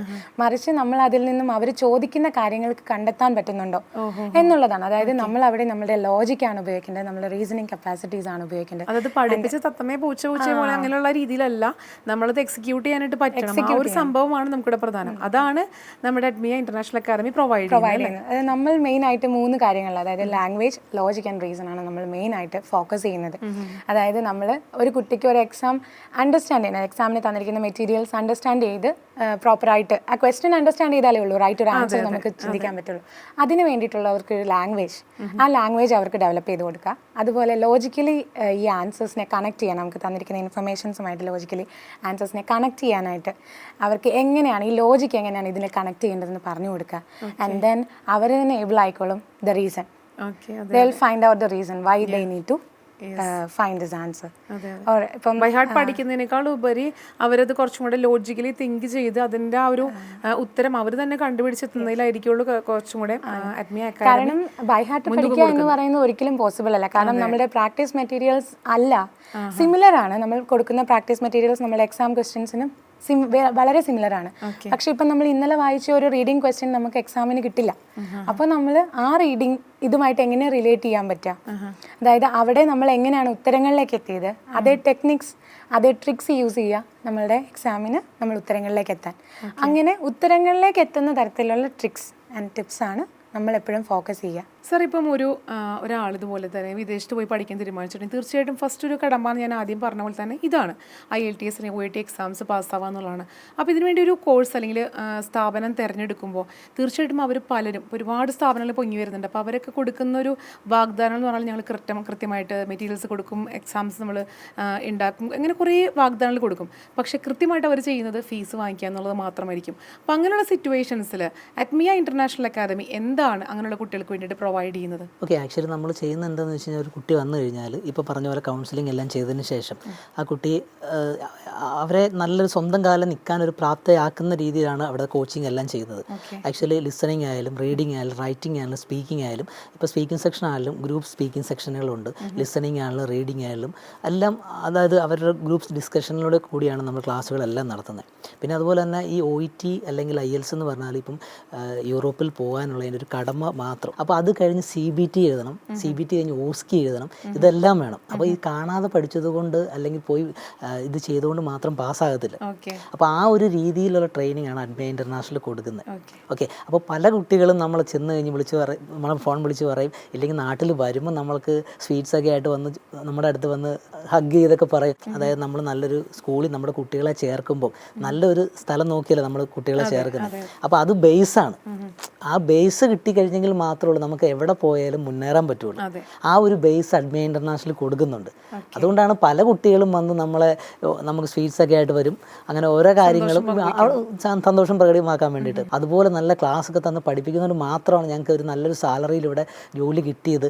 NSSൻ്റെ ബോർഡിൽ ചെന്നപ്പോൾ ഞങ്ങൾക്ക് ഈസി ആയിട്ട് സ്പീക്ക് ചെയ്യാനും പറ്റി. അങ്ങനെയൊക്കെ അവർ ഒത്തിരി ആൾക്കാർ അങ്ങനെ പറയുന്നുണ്ട്. അതായത് ഒരു കൗൺസിലിംഗ് സ്റ്റാർട്ട് ചെയ്യുന്ന തൊട്ട് കമ്മ്യൂണിക്കേഷൻ സ്കില്ല് വരെ എല്ലാ തരത്തിലും അവിടെ വരുന്നൊരു കുട്ടിയെ ഈ ഒരു ജോലിയിലേക്ക് പോകാൻ, ഒരു വിദേശ രാജ്യത്തൊരു ജോലിയിലേക്ക് പോകാനായിട്ട് പ്രാപ്തരാക്കും. ഫോർ എക്സാമ്പിൾ നഴ്സായാലും ഡോക്ടറായാലും എഞ്ചിനീയറും എല്ലാവരും നമുക്ക് ആ ഒരു പ്രാപ്തിയിൽ എത്തിക്കാനായിട്ട് ആത്മീയ ഇൻ്റർനാഷണൽ അക്കാദമി ഹെൽപ്പ് ചെയ്യുന്നുണ്ട് അല്ലേ മാം? അതുപോലെ എൻ്റെ ഒരു ഫ്രണ്ട് ആള് വർക്ക് ചെയ്യുന്നുണ്ട്, ഒപ്പം കുട്ടിയുണ്ട്. അപ്പോൾ അതിൻ്റെ ഒപ്പം തന്നെ ഈ ഒരു കോഴ്സിന് പഠിക്കുക എന്ന് പറഞ്ഞാൽ ഭയങ്കര ബുദ്ധിമുട്ടാണ്. ഓൾറെഡി 3 months ഒക്കെ ഇതിനു വേണ്ടി മാത്രമായിട്ടൊക്കെ ചിലവഴിച്ചിട്ടൊന്നും അതിലൊന്നും സക്സസ് ആയില്ല. അപ്പോൾ ഇതിനുശേഷം വീണ്ടും ഇപ്പോൾ വർക്ക് ചെയ്തുകൊണ്ടിരിക്കുന്ന സമയത്തായാലും കുട്ടിയായിട്ട് ആയതിനു ശേഷമായാലും ഇത് വീണ്ടും അവൾ ട്രൈ ചെയ്യുന്നുണ്ട്. അപ്പോൾ ഇങ്ങനെയുള്ള ആളുകൾക്കൊക്കെ വരുമ്പോൾ നിങ്ങൾ എത്രത്തോളം ഒരു ഫെസിലിറ്റി അല്ലെങ്കിൽ നിങ്ങൾ എത്രത്തോളം ശ്രദ്ധ ഇവർക്ക് കൊടുക്കാൻ പറ്റും ഇങ്ങനെയുള്ള ആളുകൾക്ക്? ഈ ഒരു ക്വസ്റ്റ്യൻ ആക്ച്വലി വളരെ ഞങ്ങൾ ഒത്തിരി എക്സ്പെക്ട് ചെയ്യുന്ന, ഒരുപാട് ആഗ്രഹിക്കുന്ന ഒരു ക്വസ്റ്റ്യൻ ആണ്. കാരണം എന്താണെന്ന് വെച്ച് കഴിഞ്ഞാൽ നമുക്ക് നമ്മുടെ ഇൻസ്റ്റിറ്റ്യൂട്ടിനോട് അടുത്ത് തന്നെ, വളരെ അടുത്ത് തന്നെ ഒരു വളരെ റിനൗണ്ട് ആയിട്ടുള്ള ഒരു ഹോസ്പിറ്റലുണ്ട്. അപ്പോൾ അവിടുത്തെ വർക്കിംഗ് നഴ്സസ് നമ്മളുടെ അടുത്തോട്ട് വരാനുണ്ട്. നഴ്സസ് മാത്രമല്ല, നഴ്സിംഗ് കോളേജിലെ സ്റ്റാഫുകൾ, ടീച്ചേഴ്സ്, അവരൊക്കെ നമ്മളുടെ അടുത്ത് വരാറുണ്ട്. അപ്പം അവരെന്ന് പറയുന്നത് അവർക്ക് നമുക്ക് തരാനായിട്ടുള്ളത് ആകെ ഒരു 2 hour മാക്സിമം 3 hour ഒക്കെയാണ്. പക്ഷെ ആ ഒരു ടൈമിനുള്ളിൽ അവർ ഓരോ ദിവസവും വരുമ്പോൾ നമ്മൾ പറ്റുന്നിടത്തോളം മൊഡ്യൂൾസ് കവർ ചെയ്യുന്നത് കൂടാതെ അവർക്ക് തന്നെ ചെയ്യാവുന്ന മൊഡ്യൂൾസ് ഉണ്ട്. അതായത് ലിസണിങ് പോലെയുള്ള മൊഡ്യൂൾസ് ഒക്കെ അവരുടെ പ്രാക്ടീസാണ്. അപ്പം നമ്മൾ അവർക്ക് അതിനുള്ള ടൈം അവർക്ക് നമ്മൾ വീട്ടിൽ കൊടുത്തു വിടുമോ, അവർക്ക് കൺവീനിയൻ്റ് ആയിട്ടുള്ള പോലെ ചെയ്തോളാം നമ്മൾ അവരോട് അലോ ചെയ്യും. അതുപോലെ നമ്മളുടെ അസിസ്റ്റൻസ് കിട്ടേണ്ട മൊഡ്യൂൾസ്, അതുപോലെ തന്നെ ഇപ്പോൾ ലിസണിങ് ആണെങ്കിൽ വീട്ടിൽ പോയി ചെയ്തു വന്നു, പക്ഷെ അവർക്ക് എന്താണ് ചെയ്യേണ്ടത് അല്ലെങ്കിൽ എന്താണെന്ന് മനസ്സിലാവുന്നില്ലെന്നുണ്ടെങ്കിൽ അവർക്ക് ഏത് മേഖലയാണോ കുഴപ്പമുള്ളത് അത് നോക്കിയിട്ട് വളരെ ക്ലിയർ ആയിട്ട് നമ്മൾ ആ ഒരു കിട്ടുന്ന അത്രയും ടൈമിനുള്ളിൽ തന്നെ അവരെ പ്രിപ്പയർ ചെയ്യുന്നുണ്ട്. ആൻഡ് ഞങ്ങൾക്ക് ഒരുപാട് എക്സാമ്പിൾസ് ഉണ്ട് അങ്ങനെ വിൻ ചെയ്തവർ. ഒരു 3 month കോഴ്സ് പീരീഡ് ഏകദേശം ഒരു 3 hour per day മാത്രം വന്ന് പഠിച്ചു. അതിൽ തന്നെ നൈറ്റ് ഷിഫ്റ്റുകളൊക്കെ കഴിഞ്ഞിട്ട് പല കുട്ടികൾക്കും പിറ്റേ ദിവസം ക്ലാസ്സിന് വന്നിരിക്കാനൊന്നും പറ്റില്ല. അപ്പം അങ്ങനെ ഈ 3 മാസം കോഴ്സ് എടുത്താൽ തന്നെ അതിൽ എല്ലാ ദിവസവും അറ്റൻഡ് ചെയ്യാതെ, എല്ലാ ദിവസവും എന്നല്ല ഞാൻ ഉദ്ദേശിക്കുന്നത്, ഒരു 2 month കമ്പൽസറി ആയിട്ടെങ്കിലും വന്നിട്ടുണ്ടാവണം കേട്ടോ. വരാതെ കോഴ്സ് പാസ്സാക്കി തരാമെന്നൊന്നും പറയാൻ പറ്റില്ല. ഓൺലൈനിലുള്ള ക്ലാസ്സുകൾ കുട്ടികളുടെ കൺവീനിയൻസ് ഓർത്തിട്ട് നമ്മൾ ഓൺലൈൻ ക്ലാസ്സസും ബിഗിൻ ചെയ്തിട്ടുണ്ട്. പക്ഷേ ഞാൻ പറഞ്ഞല്ലോ, ഞങ്ങളുടെ ഫോക്കസ് എപ്പോഴും കുട്ടികളെ ഓരോരുത്തരെയും ശ്രദ്ധിക്കുക എന്നുള്ളതാണ്. അപ്പോൾ അതുകൊണ്ട് തന്നെ ഞങ്ങൾ ഓൺലൈൻ ക്ലാസ്സസ് അറേഞ്ച് ചെയ്തിരിക്കുന്നതും അതേ രീതിയിൽ തന്നെയാണ്. അതായത് നമ്മൾ ഒരു ടീച്ചറിന് ഒരു സ്റ്റുഡൻറ്റ്, ഈ രീതിയിലാണ് നമ്മുടെ ക്ലാസ്സസ് പോവുക. അതുപോലെ ലൈവ് സെഷൻസും ആയിരിക്കും നമ്മൾ കണ്ടക്ട് ചെയ്യുന്നത്. ഒരു കാരണവശാലും ഒരു റെക്കോർഡഡ് ക്ലാസ്സോ അല്ലെങ്കിൽ ഒരു ഗ്രൂപ്പ് ക്ലാസ്സോ ഞങ്ങളുടെ അഡ്മിയ ഇൻസ്റ്റിറ്റ്യൂട്ടിൽ നിന്ന് ഒരു കുട്ടിക്കും കിട്ടുന്നുണ്ടാവില്ല. കാരണം ഞങ്ങൾ ഓരോ കുട്ടികൾക്കും അനുസരിച്ചാണെന്ന് ഞാൻ പറഞ്ഞല്ലോ. അത് ഓൺലൈനിലും ഞങ്ങളുടെ മാക്സിമം അതേ രീതിയിൽ ഇൻഡിവിജ്വലൈസ്ഡ് ആയിട്ട് തന്നെയാണ് പോകുന്നത്. ആൻഡ് ഓൺലൈൻ സക്സസ് സ്റ്റോറീസും ഒരുപാടുണ്ട് ഞങ്ങൾക്ക്. അപ്പോൾ ഒരു +2കാരന് ഇപ്പോൾ ഈ പറഞ്ഞ പോലെ ഡ്രീം സിറ്റി പോയിട്ട് വർക്ക് ചെയ്യണമെന്നുണ്ടെങ്കിൽ എന്താണ് അവർക്കുള്ള ഓപ്ഷൻ? നമ്മൾ അഡ്മിയ ഇന്റർനാഷണൽ അക്കാദമി എന്താണ് അവർക്ക് കൊടുക്കുന്നത്? IELTS ചെയ്യാം, PT ചെയ്യാം, TOEFL ചെയ്യാം, ജർമ്മൻ ചെയ്യാം. ഇത്രയും ക്ലാസ്സുകൾ നമുക്ക് പ്രൊവൈഡ് ചെയ്യാൻ പറ്റും അവർക്ക്. +2 കഴിഞ്ഞവർക്ക് ചെയ്യാൻ പറ്റും. അപ്പോൾ അവർക്ക് ലാംഗ്വേജ് എന്തെങ്കിലും ഇതുപോലെ ഇതിലെല്ലാം കമ്മ്യൂണിക്കേഷൻ സ്കിൽസ് ഒക്കെ നമുക്ക് അവർക്ക് കൊടുക്കാൻ പറ്റും? ഉറപ്പായിട്ടും കൊടുക്കാൻ പറ്റും. നമ്മൾ ആദ്യം വരുമ്പോൾ തന്നെ ഇവർ നോക്കും ഇവരെങ്ങനെയാണ്, ഇവരുടെ സ്കിൽസ് എങ്ങനെയുണ്ട്, സ്പീക്കിംഗ് അറിയാവോ. അപ്പോൾ എന്ത് ജോലിയായിരിക്കും അവർക്ക് ഈ ഒരു കോഴ്സിലൊക്കെ പഠിച്ചിട്ടുണ്ടെങ്കിൽ അവിടെ ചെന്ന് എന്തെല്ലാം ജോലികളായിരിക്കും അവർക്ക് ഇപ്പോൾ അവർ സ്റ്റുഡൻസ് ആയിട്ടാണ് പോകുന്നത്. TOEFL അല്ലെങ്കിൽ IELTS അല്ലെങ്കിൽ PT പഠിച്ചു കഴിഞ്ഞാൽ ഓസ്ട്രേലിയ ആയാലും ന്യൂസിലൻഡ് ആയാലും UK ആയാലും അവർക്ക് സ്റ്റുഡൻ്റ് ആയിട്ട് പോകാൻ പറ്റും. അവർക്ക് ഡിഗ്രി ചെയ്യാൻ പോവാം. പോയി കഴിഞ്ഞാൽ അവർക്ക് PR എടുത്ത് അവിടെ സെറ്റിൽ ആകാൻ പറ്റും. അങ്ങനെയാണ് റിക്വയർ സ്കോർ കിട്ടിക്കഴിഞ്ഞാൽ. പിന്നെ ഒരു കാര്യം എന്ന് പറഞ്ഞാൽ ജർമ്മൻ. ഇപ്പോൾ എല്ലാ കുട്ടികളും ഒരുമാതിരിപ്പെട്ട കുട്ടികൾ ചെടുക്കുന്ന ജർമ്മൻ എടുക്കും. ജർമ്മൻ B2 ലെവൽ പാസ്സായി കഴിഞ്ഞാൽ അവർക്ക് നേഴ്സിംഗ് പഠിക്കാൻ വേണ്ടി ജർമ്മനി പോകാൻ പറ്റും. അവിടെ ചെന്നിട്ട് പഠിക്കാൻ പറ്റില്ല. ജർമ്മനിയിൽ ഇപ്പം ജർമ്മൻ മാത്രമേ പറ്റുള്ളൂ. ജർമ്മൻ പിന്നെ ചെറിയ ഇംഗ്ലീഷ് ഉണ്ട് അറിയപ്പോലും അവർ സംസാരിക്കാറില്ല. ജർമ്മൻ മാത്രം അവരുടെ ലാംഗ്വേജ് മാത്രമേ സംസാരിക്കാറുള്ളൂ. ഇപ്പം B2 ലെവൽ അച്ചീവ് ചെയ്ത് കഴിഞ്ഞാൽ അവർക്ക് അവിടെ ചെന്നിട്ട് നേഴ്സിംഗ് പഠിക്കാൻ പറ്റും. അത് പ്ലസ് സ്റ്റൈഫൻഡോട് കൂടി ഒരു 1200 യൂറോ സ്റ്റൈഫൻഡ് ഇങ്ങോട്ട് കിട്ടി അവർക്ക് പഠിക്കാൻ പറ്റും അവിടെ. അങ്ങനെ ഒരു ഓപ്പർച്യൂണിറ്റി ഇപ്പോൾ ഉണ്ട് നിലവിൽ. +2കാരനും ഈ ഒരു ഡ്രീം ഉണ്ടെങ്കിൽ മാറ്റിവെക്കൊന്നും വേണ്ട. തീർച്ചയായിട്ടും അവർക്കും അഡ്മിയ ഇന്റർനാഷണൽ അക്കാദമി ഇങ്ങനത്തെ ഓപ്ഷൻസ് കൊടുക്കുന്നുണ്ട്. അവർക്കും ഈ പറഞ്ഞ പോലെ ഡ്രീം സക്സസ്ഫുൾ ആക്കി മാറ്റാനായിട്ട് സാധിക്കും. സർ, ഇപ്പോൾ അഡ്മിയ ഇന്റർനാഷണൽ അക്കാദമി ഒരു ബിസിനസ് അല്ലെങ്കിൽ പ്രോഫിറ്റ് ഈ ഒരു ചിന്തയിലല്ലാതെ എന്താണ് ഒരു ഗുഡ് എക്സ്പീരിയൻസ് എന്താണ് സാറിന് തോന്നിയിരിക്കുന്നത്? ഇപ്പോൾ ആക്ച്വലി പറയുകയാണെങ്കിൽ ഇപ്പം 1000 പരം കുട്ടികൾ നമ്മുടെ അഡ്മിയ ഇന്റർനാഷണൽ അക്കാദമിയിൽ നിന്ന് പഠിച്ച് പാസ്സായിപ്പോയി പല രാജ്യങ്ങളിലും ജോലി ചെയ്യുന്നുണ്ട്. ഓക്കെ, അവരൊക്കെ വിളിക്കുക അല്ലെങ്കിൽ വിളിച്ച് പറയുക അല്ലെങ്കിൽ വന്ന് നമ്മളെ കാണുക എന്ന് പറയുമ്പോൾ ഒരു നേഴ്സിനെ സംബന്ധിച്ചിടത്തോളം അവൻ്റെ ഫാമിലി രക്ഷപ്പെടുക അല്ലെങ്കിൽ അവരുടെ ഫാമിലി രക്ഷപ്പെടുക, അതിനാണ് എബ്രോഡ് പോയി എല്ലാവരും ജോലി ചെയ്യുന്നത്. അപ്പം നമ്മുടെ നാട്ടിലെ സാലറി സിസ്റ്റം കുറച്ച് കുറവായതുകൊണ്ട് അതാണ് ഏറ്റവും വലിയ ബേസ് നമ്മൾ പഠിച്ച് പോകുക എന്നുള്ളത്. അപ്പോൾ അവർ പോയി കഴിഞ്ഞിട്ട് അവരുടെ ഹസ്ബൻഡിനെ കൊണ്ടുപോവുക, കുട്ടികളെ കൊണ്ടുപോവുക, അവരുടെ മാതാപിതാക്കളെ കൊണ്ടുപോവുക, അതൊക്കെയാണ് അവരുടെ എയിം. അപ്പോൾ അവർ വന്ന് നമ്മളോട് പറയുമ്പോൾ ഉണ്ടാകുന്ന ഒരു സന്തോഷമുണ്ട്, അത് ഏറ്റവും വലിയൊരു ഇതാണ്. ഓക്കെ, അപ്പം അങ്ങനെയാണ് നമ്മുടെ കാര്യങ്ങൾ. പിന്നെ അതുപോലെ തന്നെ അവർക്ക് നമ്മൾ ഏറ്റവും ചെയ്യുന്നത് എന്നാന്ന് വെച്ച് കഴിഞ്ഞാൽ നമുക്ക് ഏറ്റവും കുറഞ്ഞ ചിലവിൽ അവരെ പഠിപ്പിച്ച് അവർക്ക് അവരുടെ എന്താ പറയുക അവരുടെ ലൈഫ് നല്ല രീതിക്ക് കൊണ്ടുപോകുക, അതാണ് നമ്മൾ മെയിനായിട്ട് നോക്കുന്നത്. ഓക്കെ, അവർക്ക് വലിയ കടബാധ്യയാകാതെ വലിയ കടബാധ്യയാകാത്ത രീതിയിലുള്ള പഠന ചെലവുകൾ നിർത്തിക്കൊണ്ടാണ് ഞങ്ങൾ അഡ്മിയ ഇൻ്റർനാഷണൽ ഇപ്പോഴും നല്ല ചെറിയൊരു ഫീസിൽ ഇട്ടാണ് ഞങ്ങൾ പോയിക്കൊണ്ടിരിക്കുന്നത്. ഒരു മോർണിംഗ് ഒരു 8:30 തൊട്ട് ഒരു 6:30 വരെ ക്ലാസ് ഉണ്ട്. അപ്പോൾ ഡ്യൂട്ടി അഡ്ജസ്റ്റ് ചെയ്ത് വന്ന് പഠിക്കുന്നവർക്ക് പഠിക്കാം. ആ ടൈമിൽ നമ്മൾ ഇൻഡിവിജ്വൽ അറ്റൻഷൻ കൊടുക്കും. ചെറിയൊരു ഫീസിൽ നമ്മൾ കാര്യങ്ങൾ പഠിപ്പിച്ചു കൊടുക്കും. അതാണ് നമ്മുടെ മെയിൻ ആയിട്ടുള്ള എയിം. അതും കുറഞ്ഞ കാലയളവിൽ 3 മാസത്തിനുള്ളിൽ തന്നെ മിക്ക കുട്ടികളും പഠിച്ച് വിൻ ചെയ്യുന്നുണ്ടെന്നുള്ളത് ഉറപ്പായിട്ടും 3 മാസം നമുക്ക് നമ്മുടെ ക്ലാസ് അറ്റൻഡ് ചെയ്ത് ഉറപ്പായിട്ടും ഓൺലൈൻ ആയാലും ഓഫ്ലൈൻ ആയാലും അവർ പാസ്സാവും. കോട്ടയത്ത് 2 ബ്രാഞ്ചസ് ആയിട്ടുള്ള അഡ്മിയ ഇന്റർനാഷണൽ അക്കാദമി ഇനി എന്താണ് എക്സ്പാൻഷൻ അല്ലെങ്കിൽ ഫ്യൂച്ചർ പ്ലാൻസ് എന്തൊക്കെയാണ്? തീർച്ചയായിട്ടും പല കുട്ടികളും നമ്മളെ വിളിച്ച് ചോദിക്കുന്നുണ്ട്. അവർക്കൊക്കെ പക്ഷേ ഞങ്ങൾ ഓൺലൈൻ നല്ല 100% സക്സസ് ഗ്യാരണ്ടിയിൽ ഓൺലൈൻ ക്ലാസ് കൊടുക്കുന്നുണ്ട്. അതുകൂടാതെ മാനേജ്മെൻറ്റ് ലെവലിൽ ഞങ്ങൾ 14 ജില്ലകളിൽ ഞങ്ങൾ സ്റ്റാർട്ട് ചെയ്യാൻ ആലോചിക്കുന്നുണ്ട്. അപ്പോൾ ഈ 2 പാർട്ട്നേഴ്സും ഡിസ്കസ് ചെയ്തിട്ട് തീർച്ചയായിട്ടും ഇനി ഒരുപാട് ജില്ലകളിൽ ഇതുപോലെ തന്നെ അഡ്മിയ ഇന്റർനാഷണൽ അക്കാദമിയുടെ ഒരുപാട് ബ്രാഞ്ചസ് ഉണ്ടാകട്ടെ. Thank you. ഇത്രയും നേരം നമ്മൾ കേട്ടത് അഡ്മിയ ഇന്റർനാഷണൽ അക്കാദമിയുടെ വിശേഷങ്ങളാണ്. യുവർ ഡ്രീം ത്രൂ അസ്, ഇതാണ് അഡ്മിയ ഇന്റർനാഷണൽ അക്കാദമിയുടെ ടാഗ് ലൈൻ തന്നെ.